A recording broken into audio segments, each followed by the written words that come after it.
Hello aspirants, I welcome you all back into your channel name S exam. और आज हम जिस exam की बात कर रहे हैं उसका नाम है CAPF, जिसको हम सेंट्रल आर्मर्ड पुलिस फोर्स के लिए भी बात करते हैं। ये एग्ज़ाम साल में एक बार कंडक्ट कराता है, दैट इज़ अगस्त के फर्स्ट वीक में। एंड ये असिस्टेंट कमांडेंट के लिए होता है। ठीक है, तो let's get started about CAPF exam. तो ये UPSC इसकी कंडक्टिंग बॉडी है और इसमें आपको असिस्टेंट कमांडेंट BSF में, CRPF में, ITBP में, CISF में, SSB में, NSG में एंड असम राइफल्स में आप असिस्टेंट कमांडेंट की पोस्ट पे जाते हैं थ्रू CAPF। ओके, इसके सिलेक्शन प्रोसीजर की अगर हम बात करें तो ये 3 राउंड्स में होता है। पहला हो गया हमारा रिटन टेस्ट, उसके बाद होता है हमारा फिजिकल एबिलिटी टेस्ट और थर्ड राउंड हो गया हमारा इंटरव्यू राउंड। ओके, 3 राउंड के बाद आपकी फाइनल मेरिट लिस्ट बनती है and you get into the academy जहाँ पे आपकी ट्रेनिंग होगी। तो एग्ज़ाम पैटर्न की अगर हम बात करें तो रिटन एग्ज़ामिनेशन में 2 पेपर्स होते हैं। होते एक ही दिन हैं बट 2 पेपर्स होंगे फर्स्ट, एंड ये दोनों पेपर्स हर इंसान के लिए कंपलसरी होगा। पहला पेपर होगा मल्टीपल चॉइस क्वेश्चन का on general ability and intelligence का सिलेबस होगा। ठीक है, तो पेपर 1 ऑब्जेक्टिव पेपर है, वेयर एज पेपर 2 जो है हमारा वो एक डिस्क्रिप्टिव टाइप है, मतलब आपको इसमें आंसर्स लिखने पड़ेंगे। ठीक है, जैसे आज तक हम स्कूल्स में लिखते थे, कॉलेजेस में लिखते थे आंसर्स, वैसे आपको आंसर्स लिखना होगा। ठीक है, जिसमें आपका टॉपिक्स होंगे जनरल स्टडीज़ के ऊपर, ऐसे आपको लिखना पड़ेगा एंड कॉम्प्रीहेंशन। कॉम्प्रीहेंशन में होता है हमारा जैसे कि कॉम्प्रीहेंशन दे दिया, उसके बेसिस पे क्वेश्चंस होंगे, आपको उसके आंसर्स लिखने पड़ेंगे, या फिर they might give you direct speech, आपको उसको इनडायरेक्ट में कन्वर्ट करना है। फिल इन द ब्लैंक से भी क्वेश्चंस आ सकते हैं। ठीक है, तो ये हो गया हमारा पेपर 2। इसमें कोई ऑप्शंस नहीं होंगे आपके पास and you have to write. ऐसे में आपको 6 ऑप्शंस दिए जाएंगे, you have to write essay on any 4 topics. You also have precis writing and then you have essay हो गया, प्रेसी राइटिंग होगी एंड आर्ग्यूमेंट्स। ये सारे हमारे पेपर 2 में आ जाते हैं।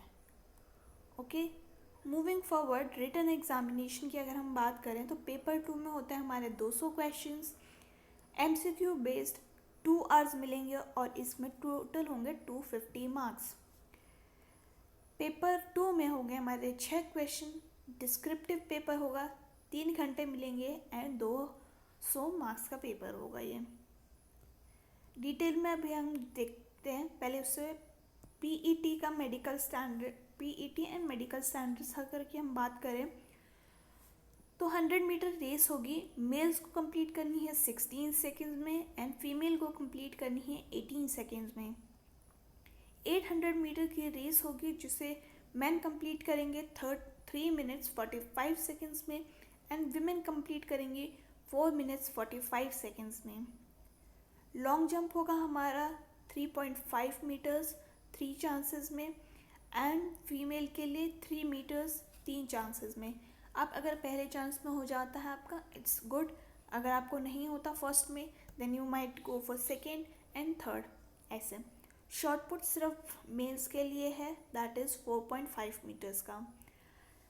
अगर आप इस एग्ज़ाम में प्रेग्नेंट हैं विमेन तो आप डिस्क्वालीफाई कर दी जाएंगी। ये नहीं कि आपको बाद में मेडिकल देना फिजिकल टेस्ट देना पड़ेगा या मेडिकल टेस्ट देना पड़ेगा, no, you are eliminated over here only.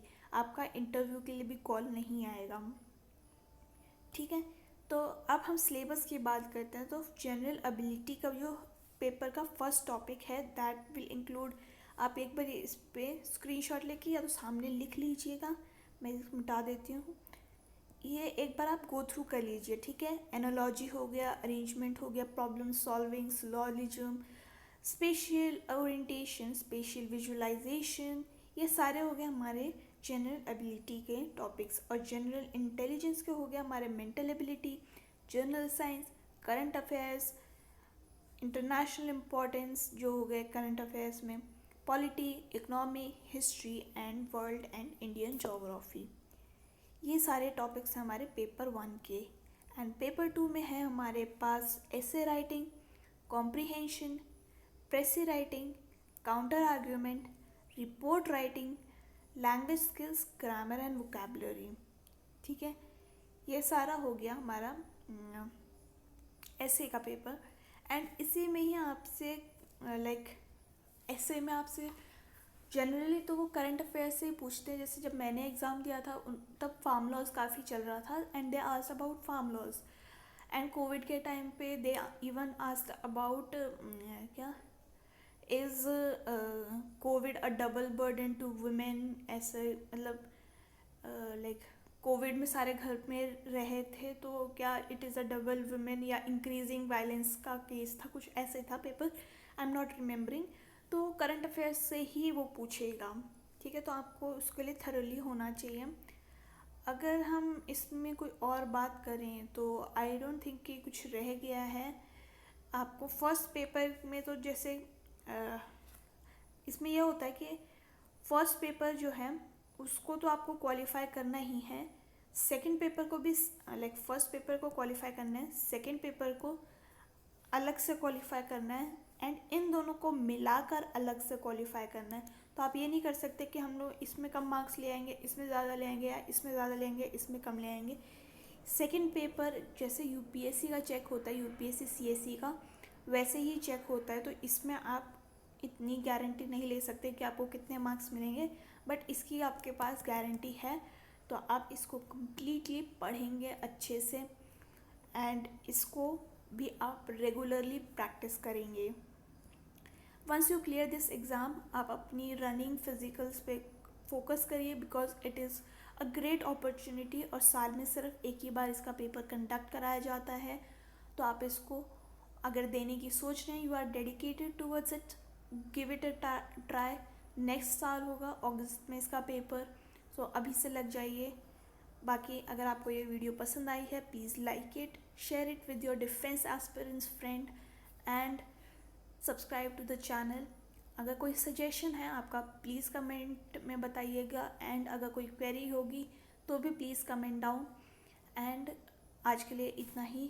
Thank you and जय हिंद।